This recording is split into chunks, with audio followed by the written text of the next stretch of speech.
സാറേ, സംസ്ഥാനത്തെ കഴിഞ്ഞ ചില ദിവസങ്ങളിൽ വൈദ്യുതി നിയന്ത്രണം ഏർപ്പെടുത്തേണ്ടി വന്ന സാഹചര്യത്തെക്കുറിച്ച് ഏവർക്കും അറിയുന്നതാണല്ലോ. വൈദ്യുതി ലഭ്യതയും വൈദ്യുതി ആവശ്യകതയും തമ്മിൽ വലിയ അന്തരമുണ്ടായ ഒരു സാഹചര്യത്തിലാണ് നിയന്ത്രണം വേണ്ടി വന്നത്. മഴയുടെ ലഭ്യത കുറവ് മൂലം സംസ്ഥാനത്തെ സംഭരണ ശേഷിയുള്ള ഡാമുകളിലേക്കുള്ള നീരൊഴുക്ക് സാരമായി കുറഞ്ഞിട്ടുണ്ട്. അന്തരീക്ഷ താപനില ഉയർന്ന നിലയിൽ തന്നെ തുടരുന്നതിനാൽ വൈദ്യുതിയുടെ ഉപഭോഗം വളരെയധികം വർദ്ധിച്ചു. പസഫിക് സമുദ്രത്തിൽ എൽനിനോ പ്രതിഭാസം വന്നതിനെ തുടർന്ന് അന്തരീക്ഷ ഊഷ്മാവ് വർദ്ധിച്ചതിനാൽ രാജ്യത്താകെ വൈദ്യുതി ലഭ്യതയിൽ വൻതോതിലുള്ള കുറവുണ്ടായി. ഇക്കാര്യം KSEB റിപ്പോർട്ട് ചെയ്തിരുന്നു. സംസ്ഥാനത്ത് ജൂൺ 1 തന്നെ മൺസൂൺ എത്തിയെങ്കിലും മഴ വേണ്ടത്ര ശക്തി പ്രാപിക്കാത്തതിനാൽ അന്തരീക്ഷ താപനില കാര്യമായി കുറഞ്ഞിട്ടില്ല. പ്രതിദിന ശരാശരി 4100 മെഗാവാട്ടിൻ്റെ ആവശ്യകതയാണ് പ്രതീക്ഷിച്ചിരുന്നതെങ്കിലും 4900 മെഗാവാട്ട് വരെ ഉയരുന്ന സ്ഥിതിയുണ്ടായി. ആഭ്യന്തര ഉൽപ്പാദനമായ 1700 മെഗാവാട്ടും കേന്ദ്ര നിലയങ്ങളിൽ നിന്നുള്ള 1701 മെഗാവാട്ടും ദീർഘകാല കരാറുകളിൽ നിന്ന് 612 മെഗാവാട്ടും പൂർണ്ണതോതിൽ ലഭിക്കുമ്പോഴും മേൽപ്പറഞ്ഞ കാരണങ്ങളാൽ ഏതാണ്ട് 900 മെഗാവാട്ട് വൈദ്യുതിയുടെ കുറവ് നിലവിലുണ്ട്. ഈ വർഷം വേനൽക്കാലത്തെ വൈദ്യുതി ഉപയോഗം നേരിടുന്നതിനായി ഇതര സംസ്ഥാനങ്ങളിൽ നിന്നും വൈദ്യുതി കടം വാങ്ങിയിരുന്നു. സാപ്പ് ഇമ്പോർട്ട് ജൂൺ 16 മുതൽ മഴ ലഭിക്കുമെന്ന പ്രതീക്ഷയിൽ തിരികെ നൽകാമെന്ന കരാറിലാണ് മാർച്ച് ഏപ്രിൽ മാസങ്ങളിൽ ഇപ്രകാരം വൈദ്യുതി വായ്പയായി വാങ്ങിയത്. പ്രസ്തുത വൈദ്യുതിയുടെ സാപ്പ് റിട്ടേണിന് വേണ്ടി പ്രതിദിനം 6.58 മില്യൺ യൂണിറ്റ് നൽകേണ്ടതായിട്ടുണ്ട്. സാപ്പ് റിട്ടേൺ 2026 സെപ്റ്റംബർ വരെയാണുള്ളത്. നിലവിൽ ജലസംഭരണ അണക്കെട്ടുകളിലേക്കുള്ള നീരൊഴുക്ക് വളരെ കുറഞ്ഞതിനാൽ ജലസംഭരണം 870 മില്യൺ യൂണിറ്റ് 21% മാത്രമാണ്. കഴിഞ്ഞ വർഷം ഇതേ സമയത്ത് ഇത് 2475 മില്യൺ യൂണിറ്റ്, അതായത് 59%. ഇപ്പോഴത്തെ കണക്കുകൾ അനുസരിച്ച് സംസ്ഥാനത്തെ പ്രതിദിന ശരാശരി ഉപഭോഗം 88-90 മില്യൺ യൂണിറ്റുകളാണ്. ഇതിൽ ആഭ്യന്തരമായി ഉൽപ്പാദിപ്പിക്കുന്ന വൈദ്യുതി പ്രതിദിനം 15-16 മില്യൺ യൂണിറ്റുകൾ മാത്രമാണ്. പുറമേ നിന്ന് ഏകദേശം 74-75 മില്യൺ യൂണിറ്റുകൾ വൈദ്യുതി വാങ്ങേണ്ടി വരുന്നു. അങ്ങനെ സംസ്ഥാനത്തിൻ്റെ പ്രതിദിന വൈദ്യുതി ആവശ്യകതയുടെ ഏകദേശം 17-18% മാത്രമാണ് ആഭ്യന്തര ഉൽപ്പാദനം.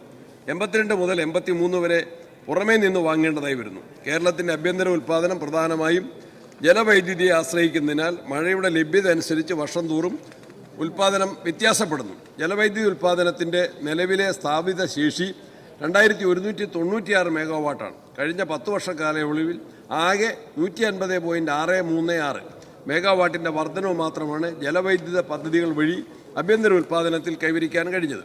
ഇത് ജലവൈദ്യുതിയുടെ സംസ്ഥാനത്തെ സ്ഥാപിത ശേഷിയുടെ കേവലം 6.8%, ആവശ്യകതയുടെ ശരാശരി 5000 മെഗാവാട്ട് 3% മാത്രവുമാണ് എന്ന വസ്തുത നിലനിൽക്കുന്നു. സൗരോർജ്ജ മേഖലയിൽ ഗ്രിഡിലേക്ക് കൂട്ടിച്ചേർക്കാൻ കഴിഞ്ഞിട്ടുള്ളതിൽ ഏതാണ്ട് മുഴുവനും ബാറ്ററി സംഭരണ ശേഷി ഇല്ലാത്തവയാണ്. ഇതിൽ ഭൂരിഭാഗവും സ്വകാര്യ വ്യക്തികളുടെയോ സംരംഭങ്ങളുടെയോ ആണ്. CUF ക്യുമുലേറ്റീവ് യൂട്ടിലൈസേഷൻ ഫാക്ടർ കണക്കിലെടുക്കുമ്പോൾ സോളാറിൽ സ്ഥാപിത ശേഷിയുടെ 11.43% മാത്രമാണ് ഊർജ്ജമായി ലഭിക്കുന്നത്. മഴയുടെ ലഭ്യതക്കുറവ് കണക്കിലെടുത്ത് deep discovery of efficient electricity price കരാർ പ്രകാരമുള്ള പരിശ്രമം KSEB നടത്തിയിരുന്നു. എങ്കിലും രാജ്യത്തെ എൽനിനോ പ്രതിസന്ധി കാരണം വിജയിച്ചില്ല. ഈ ഒരു സാഹചര്യത്തിലാണ് വൈദ്യുതി നിയന്ത്രണം ഉണ്ടായത്. ഈ മാസം 16 മുതൽ 19 വരെയും 26-ാം തീയതിയുമാണ് നിയന്ത്രണം ഉണ്ടായത്. 2026 ഏപ്രിൽ മാസം 22 മുതൽ 27 വരെയും മെയ് മാസം 11, 12, 20, 21 തീയതികളിലും ഇതേപോലെ വൈദ്യുതിയുടെ നിയന്ത്രണം ഉണ്ടായിട്ടുണ്ട്. പീക്ക് സമയത്ത് അധിക വൈദ്യുതി ആവശ്യകത നേരിടുന്നതിന് ഉയർന്ന വിലയ്ക്ക് പുറമേ നിന്ന് വൈദ്യുതി വാങ്ങിയാണ്. പകൽ സമയത്ത് സോളാറിൽ നിന്നും മറ്റും വൈദ്യുതി ലഭ്യമാകുന്നതിനാൽ വളരെ കുറഞ്ഞ നിരക്കിൽ വൈദ്യുതി കിട്ടുമെങ്കിലും പീക്ക് സമയങ്ങളിൽ യൂണിറ്റിന് 10 രൂപ വരെ നൽകേണ്ടി വരുന്നു. ആഭ്യന്തര വൈദ്യുതി ഉൽപ്പാദന ശേഷി കാര്യമായി വർദ്ധിപ്പിക്കുന്നത് ലാഭകരമായ ദീർഘകാല കരാറിൽ ഏർപ്പെടുന്നതുമാണ്. ഇതിന് പരിഹാരം നിലവിലുള്ള ജലവൈദ്യുത പദ്ധതികളുടെ കപ്പാസിറ്റി അഡീഷൻ, എക്സ്റ്റൻഷൻ സംബന്ധിച്ച പഠനങ്ങളും പമ്പ്ഡ് സ്റ്റോറേജ് പദ്ധതികളുടെ നടപടികളും നടക്കുന്നുണ്ടെങ്കിലും ഇതെല്ലാം കൂടുതൽ സമയമെടുക്കുന്നതാണ്. പീക്ക് സമയങ്ങളിലെ ആവശ്യകത നേരിടാൻ ബാറ്ററി എനർജി സ്റ്റോറേജ് പദ്ധതികൾ മുൻഗണന നൽകി സമയബന്ധിതമായി നടപ്പാക്കാൻ ഉദ്ദേശിക്കുന്നു. നിലവിലുള്ള 6 ബസ് പദ്ധതികൾ മേലാട്ടി, ശ്രീകണ്ഠപുരം, മുള്ളേരി, അരീക്കോട്, പോത്തൻകോട്, ബ്രഹ്മപുരം കമ്മീഷൻ ചെയ്യുന്നതോടെ കപ്പാസിറ്റിയിൽ 500 മെഗാവാട്ട് വർദ്ധിപ്പിക്കാനും എനർജി സംഭരണ ശേഷിയിൽ 1500 മെഗാവാട്ട് അവർ വർദ്ധിപ്പിക്കാനും കഴിയും. ഇതിൽ 5 പദ്ധതികളും 2026 അവസാനത്തോടെ കമ്മീഷൻ ചെയ്യാൻ കഴിയുമെന്നാണ് പ്രതീക്ഷിക്കുന്നത്. മാത്രമല്ല discovery efficient electricity price portal മുഖേന 15/6/26 മുതൽ 31/12/26 വരെ ഷോർട്ട് ടൈം പവർ പർച്ചേസ് നടത്തുന്നതിനുള്ള അനുമതി നൽകിക്കൊണ്ടും താരിഫ് അംഗീകരിച്ചുകൊണ്ടും Kerala state electricity regulatory commission 29/6/26 ഉത്തരവായിട്ടുണ്ട്. മേൽ സൂചിപ്പിച്ച നടപടികളിലൂടെ സംസ്ഥാനത്തെ വൈദ്യുതി പ്രതിസന്ധിക്ക് ഒരു പരിധിവരെ പരിഹാരം കാണാൻ കഴിയുമെന്ന് പ്രതീക്ഷിക്കുന്നു. പീക്ക് സമയങ്ങളിൽ വൈദ്യുതി ഉപയോഗം കഴിയുന്നത്ര കുറയ്ക്കുന്നതിനുള്ള ബോധവൽക്കരണവും ആവശ്യമാണ്.